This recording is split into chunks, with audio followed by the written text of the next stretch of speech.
I mean, at first, no.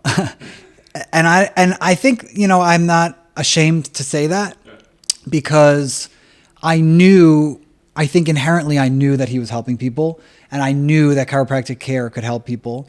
I also, like I didn't mention before, I was sort of a sick kid. I was asthmatic. I was kind of like never like fat, but like, or, but I was never like I was never like like a skinny kid. Yeah. And I was never like good at sports and kind of always felt like, that wasn't for me. And I smoked cigarettes and I was, doing a lot of stuff that I probably shouldn't be at an early age, let's say.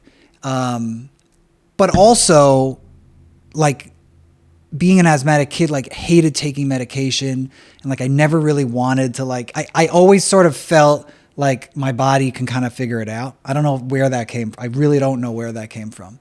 So as I got older and I started to understand chiropractic that, like that the body has this natural healing mechanism inside that if you can just tap into that in some way, then you can really like, heal yourself from lots of things. And we're not born with like a deficiency in baby aspirin, right? Like there's like a lot of stuff that the body can kind of take care of on its own. But I don't think I could have put that into words at that point.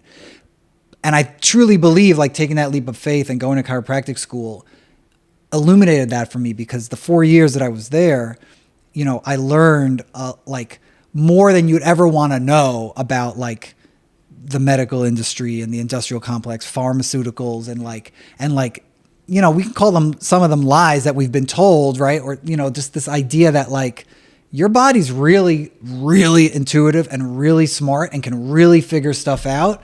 And we've been told that like, it's not true or, well, yeah, but also like out of an abundance of caution, you should probably still do this, right? So chiropractic school, and my wife could attest to this, was like, I was like, became this like, this altruistic loudspeaker of like, you don't need to do that. You don't need to have surgery. Right. You don't need to take that, and like probably too far on the spectrum, the other side, coming from sort of just like not really knowing any of that.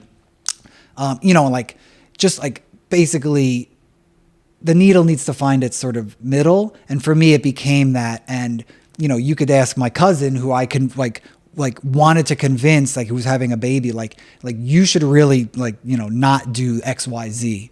And he was like, okay, like, thanks for the unsolicited information. So I really became sort of like, like very empowered, a zealot. Yeah.